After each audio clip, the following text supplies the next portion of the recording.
You are listening to The Harboring Light. I'm Mary.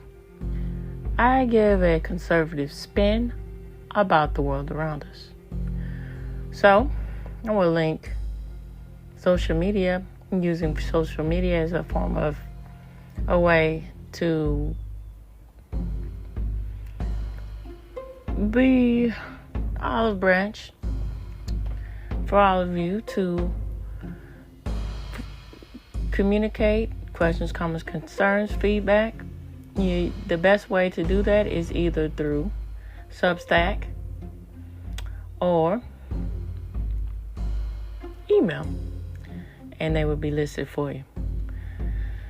All right, so audio platforms. I'm gonna go on a quick rundown on some of the audio platforms that I'm on, and I'm growing and expanding to where I am on all of the Audible platforms for podcast.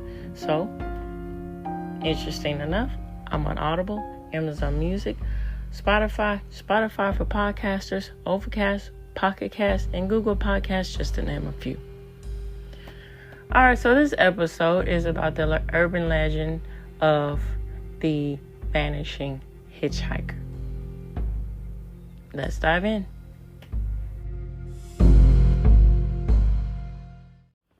All right, so here's a bit of penny for your thoughts before getting into the meat of this urban legend. I found it really fascinating that, and in some ways, in some aspects, spirituality is interlaced in urban legends.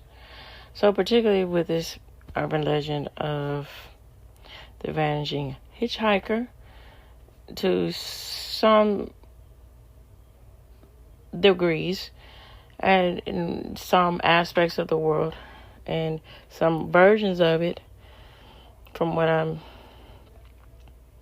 understanding, that there is angelical presence, or Jesus, or so to speak, is the person who is the vanishing hitchhiker.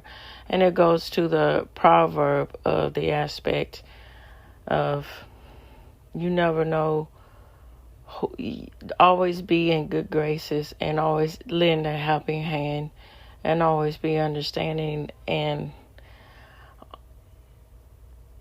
so to speak, optimistic about your fellow man, because you never know who they might be.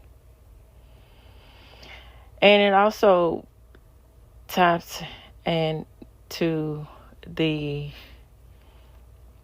on the dark extreme of this, and to the aspects of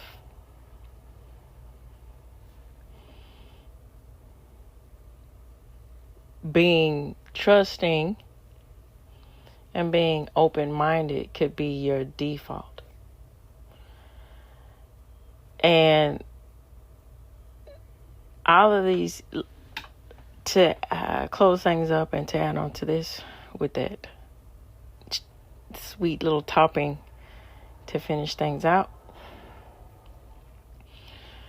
So,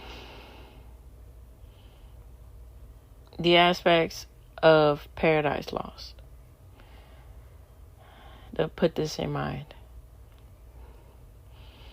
I think it's quite interesting that the way the story is told, and you see it, you start to understand, and you know who is being reflected and who you're delving into from the point of view of Satan. And you get the aspect that, and the moral lesson that when you are so honed in on your own selfish gain, it changes the way either you metaphysically, not well, physically, look metaphysically the way the world works and your circumstances.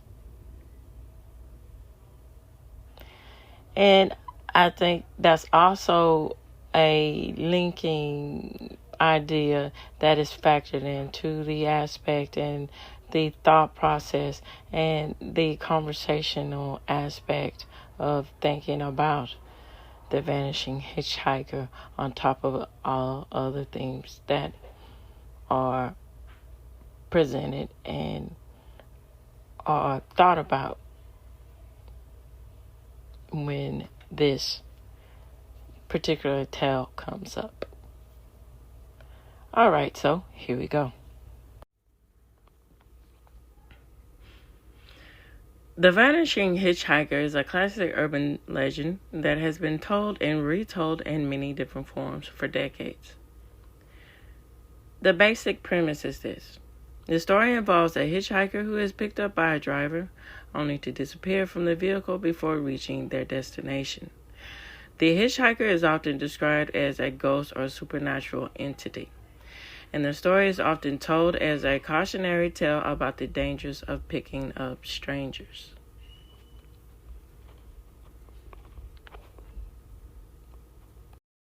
Okay, interesting fact here. Did you know that, particularly with the aspect of a young woman in white wandering as a hitchhiker, as the aspect of the vanishing hitchhiker is based on a true event?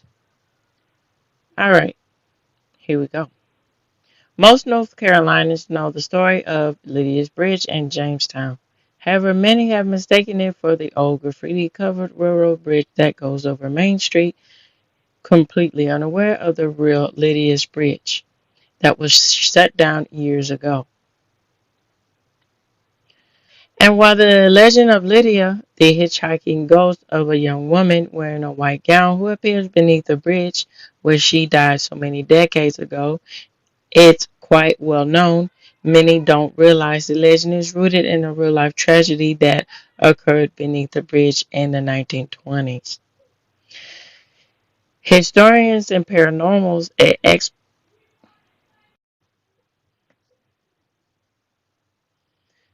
Historians and paranormal experts alike have long tried to solve the mystery of Lydia, matching the folklore of the vanishing hitchhiker and old records of car crashes and deaths along the haunted route.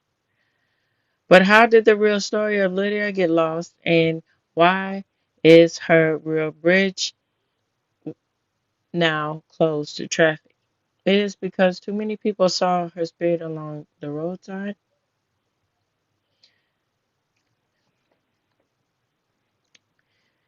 Here we go. About that, is that the case? She's known as the vanishing hitchhiker, the lady in white, and Lydia.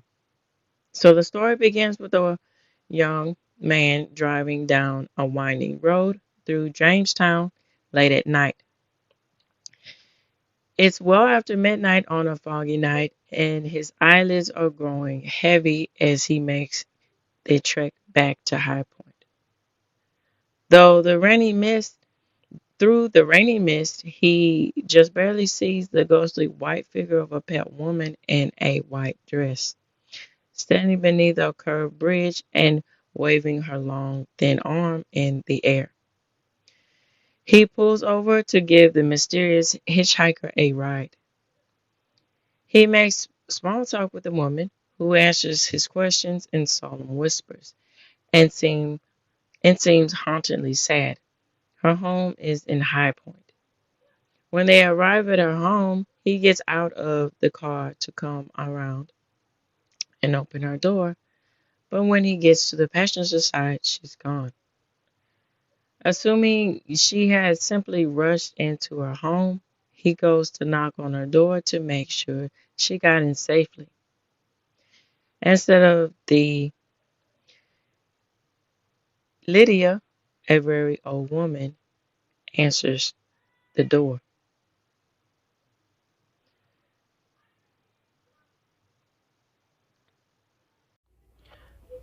Okay, so confused, she asked if Lydia is inside. Lydia's been dead for years, says the old woman, her eyes filling with tears. She was my daughter, and it seems like she's still trying to get home. Okay, so here we go. We're going into the real aspects of the true event. And I'm sorry, that's Lydia's bridge. Annie L. Jackson died beneath that bridge in 1920. So, several years ago, a duo of paranormal investigators named Michael Renner and Amy Gere dug up the history behind the legend. In the book Looking for Lydia, they take readers through dusty newspaper clippings that led them all the way to the grave of Lydia herself. So, the true name is Annie L. Jackson. Here we go. So, according to a newspaper article from June of 1920, Miss Annie Jackson, a young lady of the city, met almost instant death the night when she was riding in an automobile that turned turtle on the High Point Road about 3 miles from High Point. The crash happened around 10 p.m. when the driver lost control on a slippery road during a sharp turn. The car, it seems, flipped over, causing Annie's head to be cracked against the concrete. 2 of the other occupants of the car were also injured, a man named Mr. Cross and a woman named Miss Nettie Letko, I believe the pronunciation of that. The driver, a man named Hutchinson, could not be found after the crash. It seems he may have run away in hopes of avoiding legal trouble, because a few days later he was arrested for reckless driving, leading to the death of Miss Annie Jackson. Annie was around 35 years old, and she worked in a I'm sorry about that. Okay, let's start over again. She worked in a cigar factory. She had been living in a nearby hotel while working and had only been there for a few months. Her parents also lived locally. The authors of Looking for Lydia believe Annie's middle name, initially they reported was L, might be where the name Lydia originated.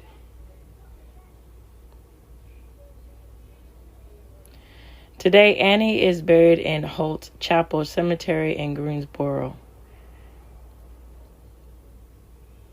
A photo shared on her Find a Grave page provides an idea of how she may have looked. There's also a photo of her grave site and information about her family. After the tragic death, people began claiming to see the ghostly hitchhiker appear beneath the bridge, which was still in use at the time. Years later, however, the road beneath the bridge would be rerouted to go beneath a new bridge, leaving the real Lydia's bridge to disappear beneath the overgrowth. All right, here we go on to other facts about this.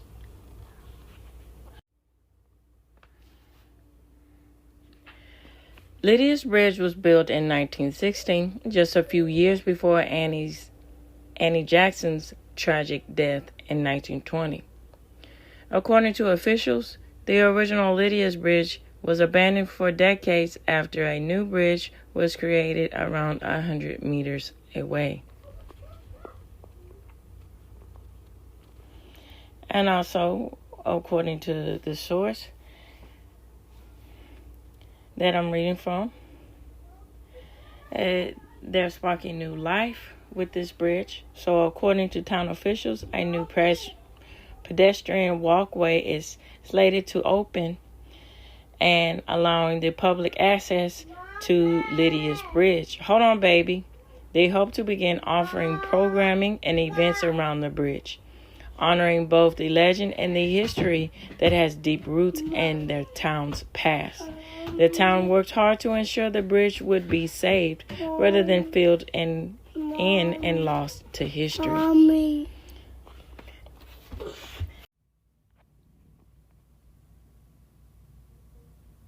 Okay, let's talk about some more details. As I mentioned, the resurrection, Mary in the background, along with other tales of ghostly hitchhikers. So, this is said to be the most famous ghost in Chicagoland.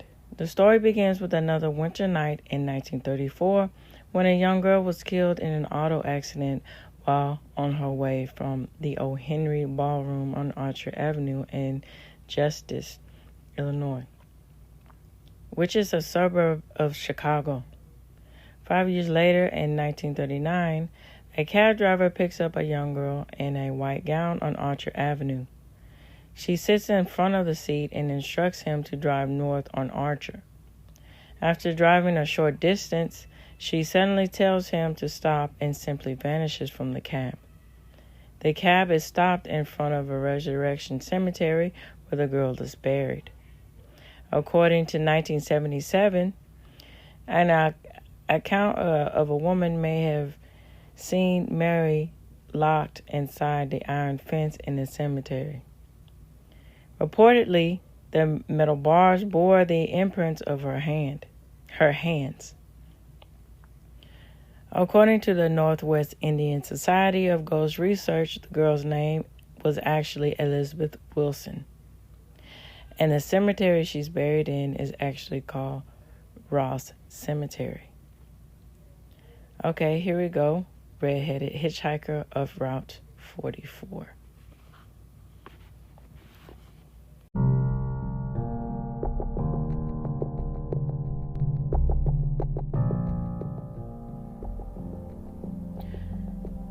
The baseball player. It was a winter evening in Oklahoma in 1965. May Dora, driving to her sister's house from Tulsa to Pryor, sees a boy of 11 or 12 hitchhiking on the side of the road. She stops for him. He gets in front of the seat alongside of her, and they make idle chat as they make their way down Highway 20. In their conversation, the boy says that he's a baseball player for a local school, and May reckons that indeed he has the height and build of an athlete. She also notices that he is not wearing a jacket of any kind, despite the fact that it's winter. And the boy seems to have no particular destination in mind. He points to the side of the road and asks to be let out there. May is puzzled because there is no houses or lights anywhere in sight. Before she can pull over, however, he simply vanishes from the car. May immediately stops the car and gets out and looks around, but there is no sign of the boy. May later learns in a chance conversation with a utility worker that the same phantom hitchhiker was first picked up at the same spot in 1936, 29 years earlier. The Flapper Ghost. The ghost of an attractive young Jewish girl dresses up in the fashion of the Roaring '20s. It is said that to hitch rides on Des Plaines Avenue in Chicago. According to the story, during the 1930s, she would appear at the Melody Mill Ballroom looking quite alive and human and dancing with a young man.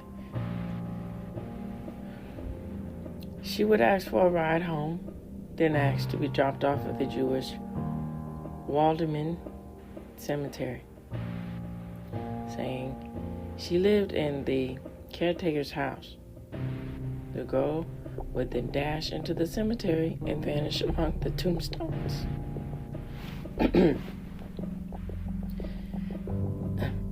Sorry about that. The girl would then dash into the cemetery and vanish among the tombstones. One of the last reported signs of the ghost was in 1979 when she was spotted by the police walking from the ballroom toward the cemetery, where she again disappeared. The smoking ghost.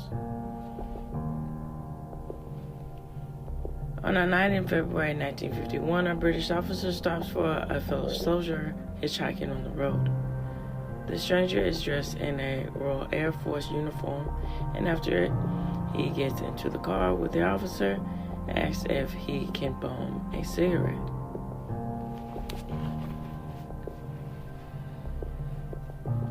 The officer gives him one of his Camels and a lighter which to light it.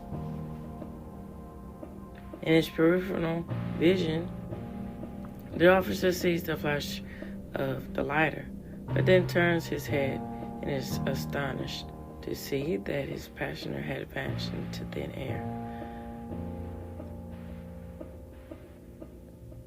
And lastly, to sum up, the ghost of Highway 36. These phantom hitchhikers don't always ask for rides, they just take them. In the mid-1980s, a woman named Roxy was driving along Highway 36 near Edmond, Alberta, when she was astonished to see a spirit suddenly sitting in the passenger seat next to her.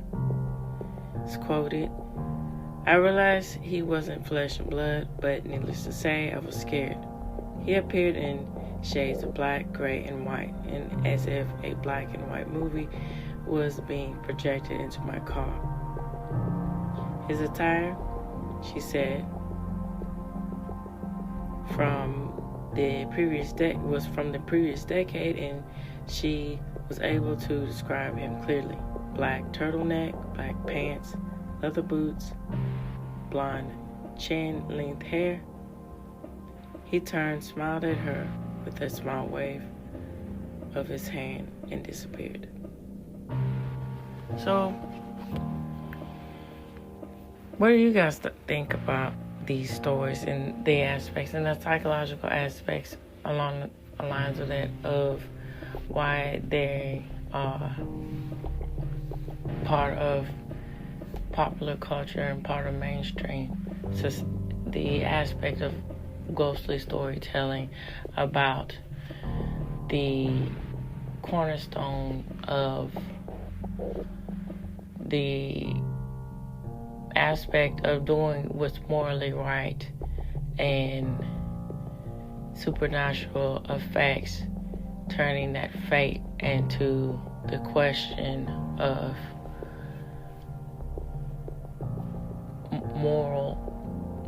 the moral code versus fear and the unknown.